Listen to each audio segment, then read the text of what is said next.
Hello students, here is your Joyita ma'am and today we discuss the remaining portion of the class 10th chemistry lesson number 1. Okay, that is the chemical reactions and equation. In the last video we have discussed what is chemical reaction, what is chemical equation, various characteristics of the different chemical reactions, and we have just started the types of chemical reaction. And we have discussed the combination reaction with its various types. Then today we discuss about the opposite of combination reaction, that is number second, decomposition reaction. It is the second type of chemical reaction. देखो हमने पहले ही बोले this is a reverse of combination reaction. क्यों? What is combination reaction? A plus B से बन रहा है AB. This is the combination reaction. And if you break this AB compound, into its constituent element, then it is called the decomposition reaction. So student, what is this? A plus B, AB, this is a combination reaction, and इस AB को अगर हम decompose कर देते हैं, that is called तोड़ फोड़ कर देते हैं, इस constituent elements हमको फिर से मिल जाती है. This type of reaction is known as the decomposition reaction. अभी देखो, एक कंपाउंड को हम बोलेंगे वो आसानी से टूट फूट तो नहीं जाएगी. दैट इज हमको इसके ऊपर फोर्स अप्लाई करना है फिजिक्स के लैंग्वेज में. तो केमिस्ट्री में फोर्स हम कैसे अप्लाई करेंगे? That is by application of the heat energy और by the application of the light energy, मतलब फोटॉन्स, और by the application of electrical energy, that is by passing electricity. तो first of all we discuss how we decompose a compound by heating. And what is the name of this type? Thermal decomposition reaction. देखो हमने तीन उपाय में divide किए. By heating, first category is the thermal decomposition reaction. So now we first discuss the thermal decomposition. If we heat at a higher temperature to any chemical compound and try to decompose it, and it gives the constituent elements or the lower oxides of that compounds, this is known as the decomposition reaction. Okay, so decomposition reaction देखो हम लोग carbonates के साथ भी कर सकते हैं, various carbonates, metal carbonates, various metal nitrates, metal oxides, ये सब के साथ हम लोग डिकम्पोजिशन कर सकते हैं. That is thermal decomposition. One of the good example is if we heat calcium carbonate. What is the name of calcium carbonate? Common name? Marble stone, limestone. If you heat this compound at 800 to 1000 degrees centigrade लगभग, then it decomposes. And what will happen? Generally कोई भी carbonate compound को जब हम लोग heat करते हैं, it releases CO2. देखो इधर से CO2 को छोड़ देते हैं, तो तुम निकाल दो CO2, देखो क्या बचा हुआ है. One oxygen is left and the metal is left. So you आराम से लिख दो कैल्शियम ऑक्साइड. तो calcium oxide in the solid state, but in the carbon dioxide leave the system. इसलिए हमने उसको एरो लगा दिए, ये रॉकेट बन के ऊपर जा रहा है. In the same way, if you heat the magnesium carbonate, it will decomposes into the magnesium oxide, carbon dioxide, and there are various example of this type of decomposition of carbonate. Okay, now another very important example of decomposition reaction देखो. Do you know this compound FeSO4.7H2O, ferrous sulfate heptahydrate? इस compound is specially green in color and known as the green vitriol. Question क्या आती है exam में?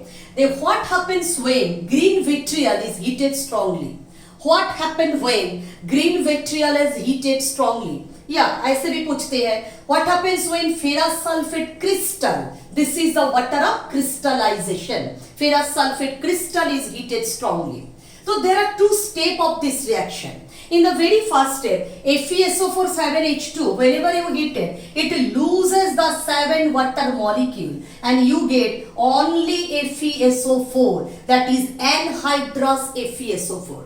And in the very second step, this FeSO4, if you heat again this compound, you will get Fe2O3 plus sulfur dioxide will leave the system, and sulfur trioxide it also leave the system. Okay, and this Fe2O3, you know, ferric oxide, iron exists in the +3 oxidation state here, and this is the brown in color. So देखो कितनी beautiful एक colour changes आते हैं. एक green compound को test tube में heat करते करते you will observe the brown residue. So this is a very good example of thermal decomposition reaction. Now the second category is the photolytic decomposition by application of light energy. Photolytic क्यों? तुम लोग physics में पढ़े हो light को क्या बोलते हैं? Combination of small particles, that is the packets of quanta और बेसिकली से फोटॉन्स. और उसकी एनर्जी को हम लोग ऐसे लिखते हैं E equal to h nu according to the Planck's equation already you have learned in physics. So ये फोटॉन्स की यूज होती है. So this is known as the photolytic decomposition. इसकी एग्जांपल देखो, जैसे कि मानो तुम्हारे पास है सिल्वर ब्रोमाइड. तो सिल्वर ब्रोमाइड में अगर हम लोग सनलाइट में इसको ले जाते हैं, सनलाइट में क्या है? फोटॉन्स ही फोटॉन्स. तो चाहो तो तुम h nu भी लिख सकते हो या फोटॉन्स भी लिख सकते हो. ठीक है, then it decomposes to give you silver and bromine. ये सिल्वर जो है ग्रेइश प्रेसिपिटेट आते हैं, एंड फोटोग्राफिक प्लेट में ये फ्लैश करके जो फोटोग्राफिक प्लेट होती है, ब्लैक एंड व्हाइट पिक्चर जिसमें पुराने जमाने पे होता था, अभी भी होते हैं कहीं कहीं, तो ये ब्लैक एंड व्हाइट पिक्चर इसी से बनते हैं. Photographic plate consist of this silver bromide. In the same way, you can decompose the silver chloride in the presence of H nu, that is Ag plus chlorine. And one more very good example is decomposition of H2O2. If you decompose this H2O2, it will decomposes into the water and oxygen. And for this reason H2O2 के नाम जानते हो, ये hydrogen peroxide है. And this hydrogen peroxide H nu के presence में तुरंत decompose कर जाते हैं. And for this reason in the laboratory hydrogen peroxide always kept in the brown coloured bottle and kept under the cover.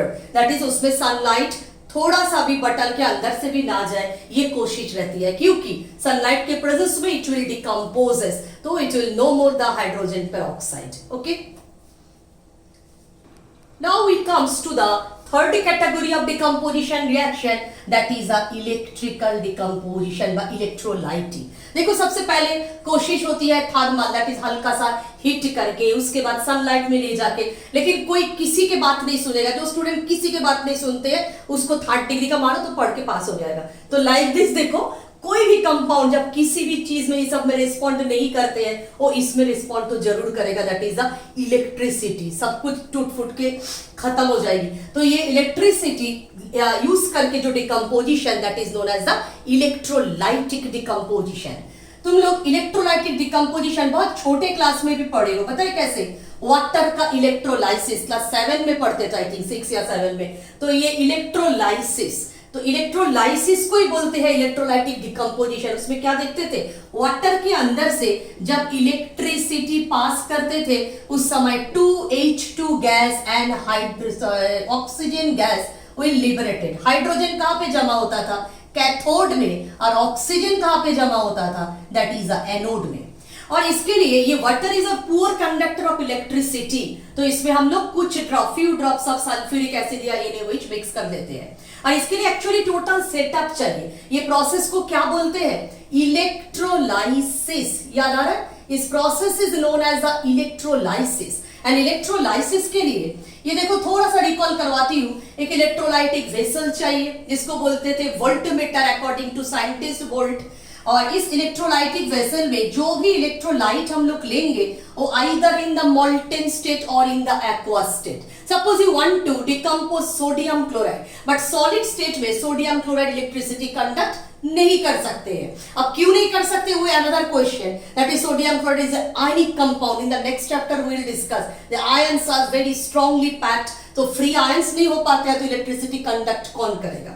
Actually free ions conduct the electricity. तो अगर NaCl के अंदर से हम लोग इलेक्ट्रिसिटी को पास करवाना चाहेंगे तो NaCl को आइदर मॉल्टन स्टेट में लेना है या उसको एक्वा सॉल्यूशन में डालना है। दैट इज कोई भी कंपाउंड को अगर इलेक्ट्रिसिटी पास करवाना है, दैट इज इलेक्ट्रोलाइटिक डिकम्पोजिशन तुम करना चाहते हो, तो you have to take in the molten state और into the aqua solution state. उसके बाद देखो इसमें दो इलेक्ट्रोड सेट कर देना है, जानते ही हो कैथोड एनोड, ये बैटरी के नेगेटिव पोल के साथ जो अटैच्ड है that is the cathode, and दो बैटरी के पॉजिटिव पोल के साथ अटैच्ड है, this is the cathode, negative pole के साथ attached, and this is the anode जो पॉजिटिव पोल के साथ अटैच्ड। इसके बाद इसमें इलेक्ट्रोलाइसिस स्टार्ट हो जाती है, all the cations goes to the cathode, that is अगर वाटर के लिए सोचे तो ये H plus OH minus, so all the OH minus goes to the cathode. क्यों? ये पॉजिटिव नेगेटिव इलेक्ट्रोड द्वारा अट्रैक्ट होती है, and all the OH minus धीरे धीरे समय के साथ साथ सारे एनोड में जाके जमा हो जाती है। क्यों? क्योंकि ये want to get neutralize at the cathode and anode respectively, और ये नेगेटिवली चार्ज है तो पॉजिटिव द्वारा अट्रैक्शन होना ही है। ये कैथोड एनोड बहुत बच्चे भूल जाते हैं, तो इजी याद करने की तरीका क्या है?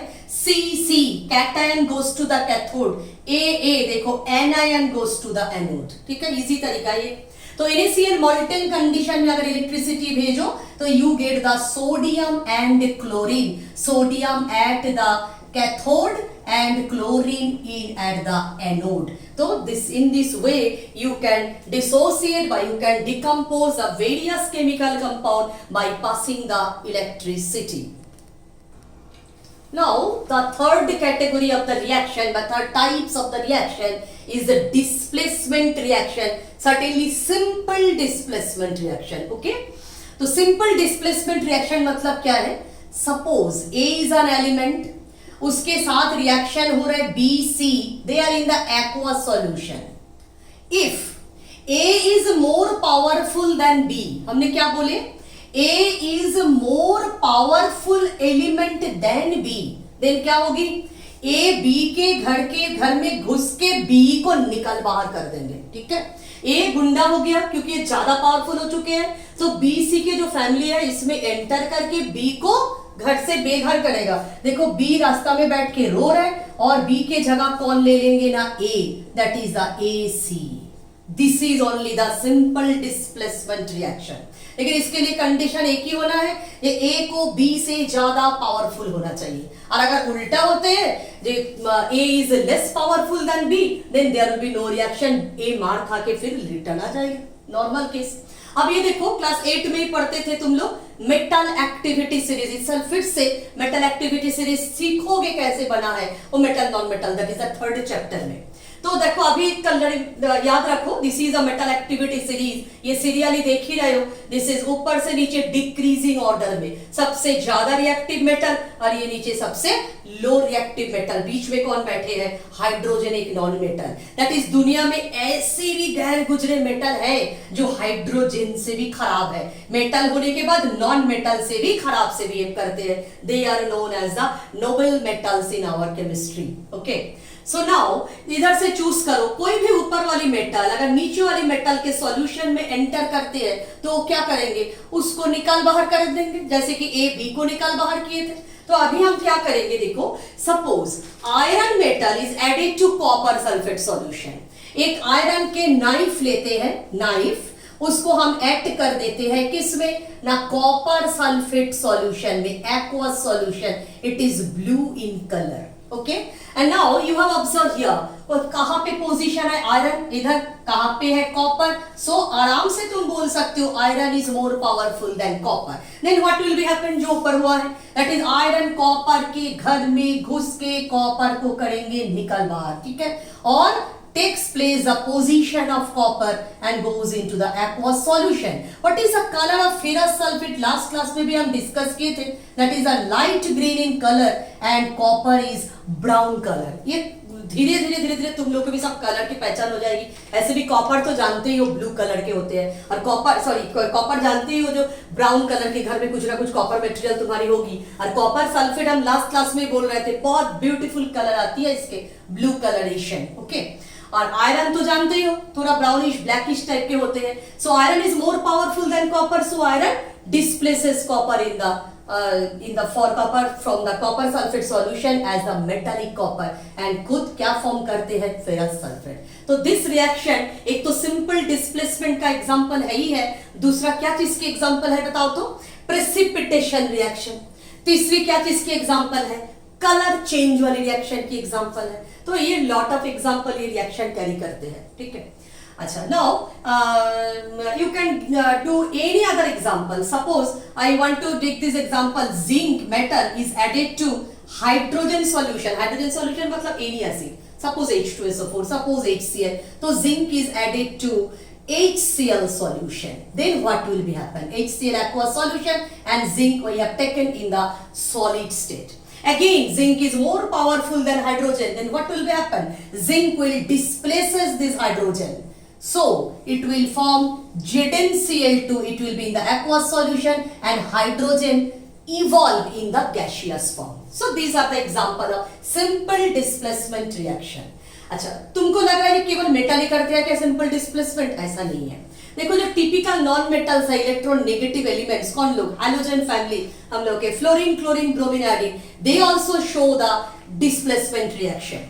ये सीरीज जानते हो, फ्लोरीन, क्लोरीन, ब्रोमीन, आयोडीन. अच्छा, अभी तक उतने अच्छे से सीखे नहीं हो, पीरियडिक चैप्टर में हम लोग डिस्कस करेंगे. These are the group 17 elements, halogen family. And ऊपर से नीचे क्या होती है, reactivity decreases. Most reactive element fluorine, least reactive element कौन है, आयोडीन इस सीरीज में. तो suppose you add chlorine gas, you pass chlorine gas to the potassium bromide aqueous solution. देखो हमने क्या किया, chlorine gas, greenish yellow gas होती है क्लोरीन, ये क्लोरीन गैस को पास करेंगे पोटेशियम ब्रोमाइड के एक्वस सॉल्यूशन में. Then what will be happen, chlorine is more powerful than bromine. दिखाई दे रहा है ऊपर से नीचे क्या हो रहा है ना, रिएक्टिविटी डिक्रीजेस. तो देखो chlorine is more powerful than bromine, तो क्लोरीन क्या करेंगे, ब्रोमीन को डिस्प्लेस कर देंगे, दैट इज फिर से उसको बेघर कर देंगे एंड खुद इसके जगह पे बैठ जाएंगे, that is you will get the KCl aqueous solution. तो this type of things will observe in case of the non metals also. और देखो एक क्वेश्चन और, क्वेश्चन ये भी आते हैं, ये what happens when if we add copper to the ferrous sulphate solution. Answer बोलो तो क्या होगी. ये बच्चों को थोड़ा कंफ्यूज करने के लिए क्वेश्चन दे देते हैं, बहुत बच्चे आंसर लिख के आ जाते हैं आयरन प्लस कॉपर सल्फेट. लेकिन ऐसा गलती नहीं करना है, पहले चेक कर लेना है which one is more reactive. Iron is more reactive than copper. तो कॉपर अगर जाएगा भी गुंडा बन के आयरन के घर पे तो एक थप्पड़ खा के रिटर्न आ जाएगी, that is there will be no reaction takes place. सीधा लिखना है और साथ में एक्सप्लेनेशन दे देना है. Okay. Now students, we come to the fourth category, that is the four types of reaction, double displacement reaction. ठीक है, double displacement क्या है देखो, suppose I have taken AB in aqueous solution. AB is a compound. CD, it is also in the aqueous solution. ये ionic compounds है सारे लोग.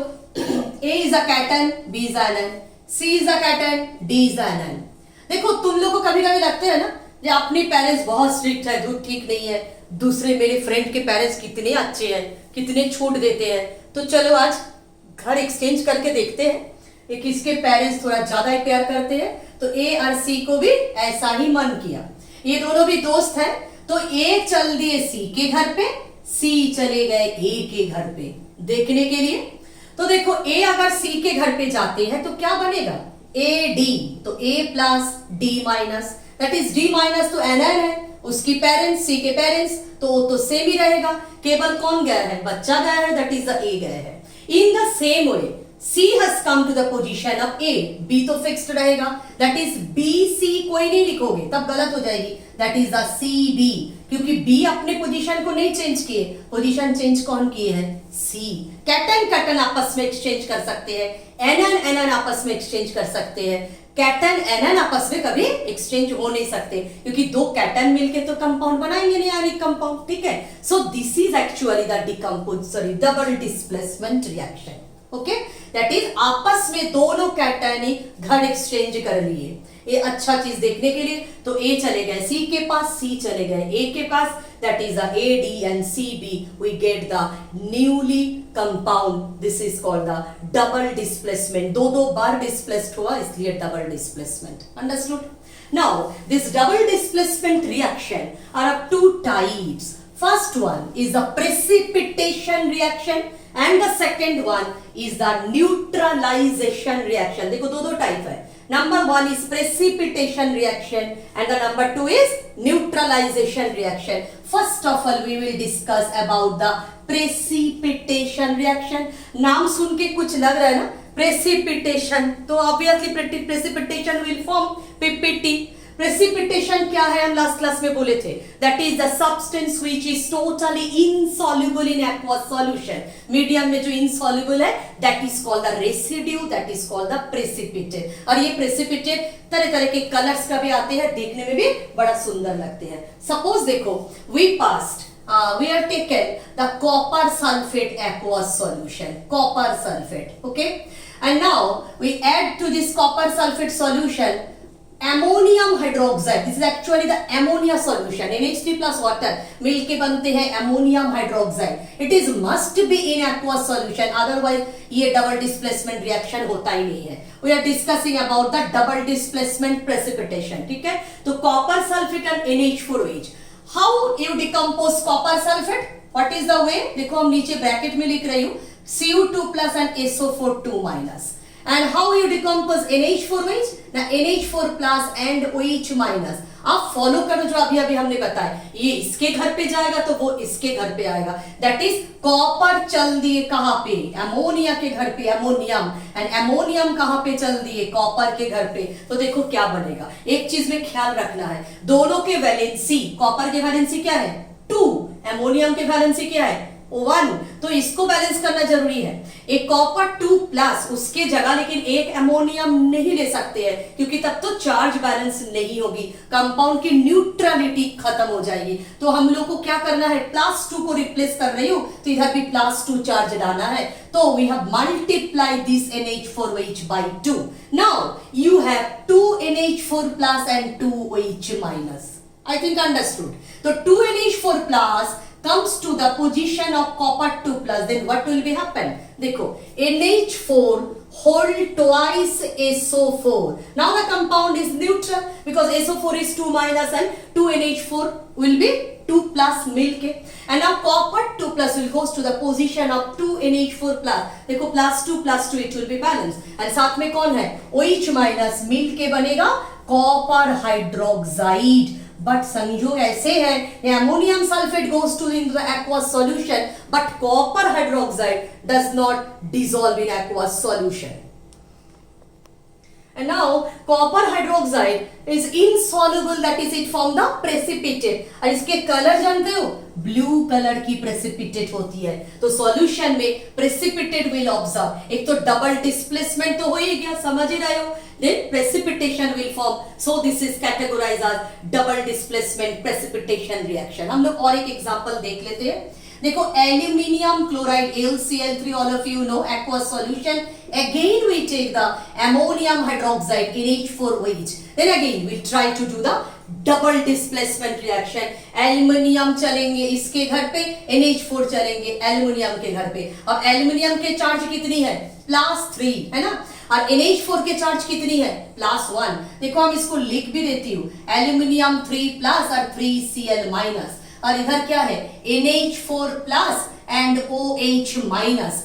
Then ये दोनों में अगर बैलेंस करना है तो तुमको स्वाभाविक क्या करना है, इसको 3 से मल्टीप्लाई करो. तो देखो 3 NH4 plus and 3 OH minus, 3 and +1, 3 1 जा 3, तो 3 NH4 प्लस एक एल्यूमिनियम 3 प्लस के जगह लेंगे. सोचो कितना बिग बॉस है ये, एक एल्यूमिनियम 3 प्लस को रिप्लेस करेंगे तो 3 NH4 प्लस आ रहा है. ओके, तो आने दो. 3 NH4 प्लस के लिए कौन बैठे है इधर वेट कर रहा है, 3 Cl माइनस. तो हम लोग लिख देते हैं 3 NH4Cl एक्वस सॉल्यूशन प्लस. देखो इधर कौन जाएंगे, aluminium 3 plus the big boss it goes to the position of NH4 plus. लेकिन अकेले तीन NH4 plus के पोजीशन लेंगे, क्यों लेंगे? I think understood. तो ये Al3 plus will goes to the position of 3 NH4 plus। इसके लिए कौन वेट कर रहा है इधर? तीन OH माइनस वेट कर रहा है, तो मिल के क्या बनेगी? Aluminium hydroxide AlOH whole 3 and this is totally insoluble in the solution। ये प्रैक्टिकल में तुम लोग 10th के प्रैक्टिकल में एक्चुअली है ये रिएक्शन। ये प्रेसिपिटेशन जानते हो, इसके जिलेटिनियस व्हाइट प्रेसिपिटेट होती है। ये जिलेटिनियस मतलब गम लाइक चिपक जाते हैं टेस्ट ट्यूब में, उसको स्पैचुला से निकालना पड़ते हैं, ठीक है। सो इनसॉल्युबल प्रेसिपिटेशन के कारण this type of reaction is categorised as double displacement precipitation. There are lot of reaction in inorganic chemistry जहां पे ये प्रेसिपिटेशन विल फॉर्म। तो धीरे धीरे तुम लोग सारे रिएक्शंस को पढ़ोगे। Now the last type of double displacement reaction, that is the double displacement neutralization reaction. What is called the neutralization? Whenever one molecule of acid react with the one molecule of base, you know it will form one molecule of salt and one molecule of water. This is the reaction of neutralization. Main theme क्या है reaction में? Acid के पास always क्या होती है? Hydrogen. Base के पास क्या होती है? OH। ये दोनों मिलके बनाते हैं H2O। देखो H plus OH, HHO that is H2O, और बाकी जो भी बचा कुचा चीज है वो मिलके सॉल्ट बनाते हैं। फॉर एग्जांपल एसिड की जगह पे हमने ले लिए HCl, बेस की जगह पे हमने ले लिए NaOH। तो देखो always one hydrogen atom combined with one OH atom forming the 1H2O। इसको याद करने की जरूरत ही नहीं है। हम क्या बोले थे? बाकी जो बचेगा वो मिलके दोस्ती करेगा ही करेगा। तो एक सोडियम एक क्लोरीन, ये दो बेचारे बचे हुए हैं, तो NaCl बनना ही है और कोई उपाय है ही नहीं। सो this is the acid, this is the base, this is the salt, and all of you know this is the water, an example of neutralization reaction. Suppose you have taken H2SO4 and the KOH. Now the problem will arise because you have two hydrogen atom and only one OH atom. हम लोग क्या ratio पढ़े थे? 1:1 के ratio. One hydrogen atom always combine with one OH atom to form the 1H2। Now you have two hydrogen atom, तो two hydrogen atom के साथ combine करने के लिए तुमको क्या चाहिए? 2OH चाहिए। तो multiply this KOH by 2 and you get 2H2O। देखो अलग से बैलेंस करने की जरूरत नहीं है, ऐसे बैलेंस हो जाएगी। और बचा क्या है? दो पोटाशियम और एक सल्फेट मिलके बना K2SO4। Now the last example, suppose you have the HCl plus CaOH whole 2. What is the name of this compound? Calcium hydroxide। Last class में बोले थे select lime, lime water और select lime। तो देखो here calcium hydroxide के पास कितनी OH है? 2OH। But HCl के पास कितनी हाइड्रोजन है? एक हाइड्रोजन। तो बैलेंस के पर्पस में क्या करना है? इसको 2 से इंटू करना है। क्यों? 1:1 के रेशियो है। तो 2 hydrogen combined with 2OH, again it form the 2H2O। बाकी क्या बचा हुआ है? 1 कैल्शियम और 2 chlorine, automatically balance the compound CaCl2। So this all about the neutralization reaction, acid plus base, salt and water। and कोई भी strong acid and strong base के heat of neutralization always equal होती है। ये हम लोग next chapter में discuss भी करेंगे। that is because of these reaction is common, H plus OH is called the water। So students, we have completed all these 4 types of reaction, but अभी भी एक बचा हुआ है, that is the redox reaction। थोड़ा सा लेंदी है, redox को बढ़िया से समझना है, तो उसके लिए हम लोग नेक्स्ट वीडियो में अच्छे से समझेंगे। और अप टू दिस जितना हम लोग पढ़े हैं, if you face any type of doubt, कभी भी तुम मेरे व्हाट्सएप नंबर पे हमसे पूछ सकते हो। Always wait for you only. Okay.